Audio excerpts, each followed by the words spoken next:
The Ma'Khia Bryant shooting in Columbus, Ohio. LeBron apologized yesterday after posting a photo of the officer involved with the caption that read, "You're next." According to reports and body cam footage that was released, Bryant was charging another woman with a knife before the fatal shooting. LeBron's apology read, quote, "Anger does none of us any good, and that includes myself. Gathering all the facts and educating does, though. My anger still is here for what happened to that little girl. I sympathy for her family and may justice prevail." Shannon, was LeBron's initial tweet out of bounds? He was right to take it down. Skip, right now, America, especially Black America, is on a heightened sense. We got to be careful, though, that every time a police shooting and it involves a black, that we put them all into George Floyd.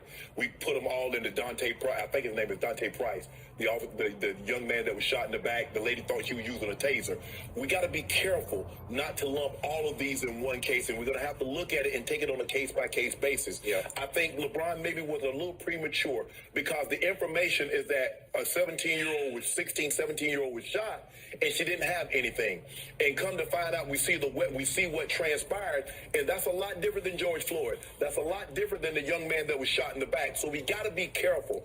Also, LeBron, he made I think an even bigger mistake, Skip, is by putting the officer's picture up, because it left to interpretation by what he said. Oh, he's next. And so now the people that didn't like that you're speaking out, doesn't like what you have to say see, I told you. And Skip, as I was sitting there and I was thinking about this and I knew we were going to talk about this, I said, you know what? It dawned on me. This is why Michael Jordan never touched this. This is the very reasons why. He said, you know what, Skip? I would rather say nothing and have people say, well, Mike, I wish you do this, or Mike, I wish you do that, as opposed to saying something and then get skewed for it. Mm-hmm. LeBron has to know, he has to be very, very careful, because LeBron's words carry weight.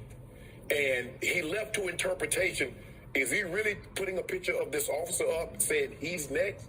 That was left to interpretation. I don't believe that's what LeBron meant, but that's what's left to interpretation.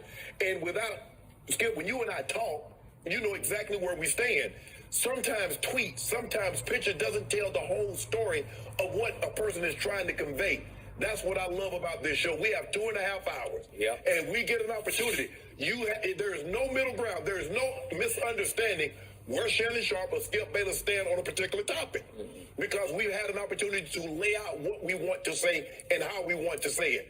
I just think the thing is that, Skip, because America is on the edge right now, and we might have jumped the gun, and I don't think LeBron was the only one that jumped the gun. I mentioned it yesterday when I was talking about Derek Chauvin guilty, but once you see the footage and you're like, okay, that's a very different situation than George Floyd. Now, I get some people are going to say, it's funny how the officers show discretion and restraint in certain situations when the roles are reversed. When, say the victim, this little young lady, Ma'Khia Bryant, is a victim now, when she's black, and we've seen whites, say, well, swinging knives and doing things and everything, they talk to him and they do all they can to just de-escalate the situation.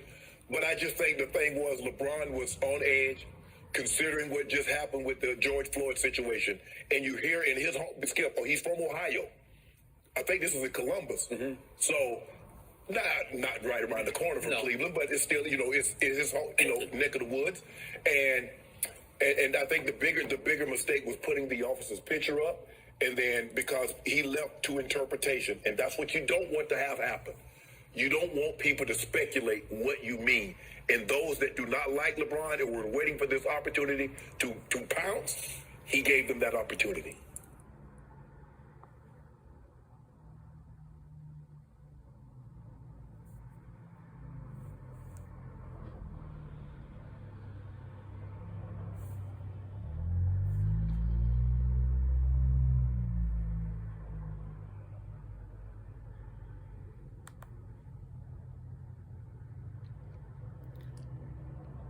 Shannon Sharpe. LeBron James was wrong for doing what he did. Plain and simple. There's no ifs, there's no buts. He shouldn't have jumped to conclusion, especially like you said, how things are going on in this country right now. And he did. So he needs to take accountability for it. And he shouldn't have deleted the video. He should have kept it. Have the balls to it. Imagine if that was Tom Brady. Wouldn't you be criticizing him, Shannon Sharpe, like you always do? Brady hater? Just call it what it is. He messed up. It's okay. It's okay to admit things. He messed up. That's it. Move on.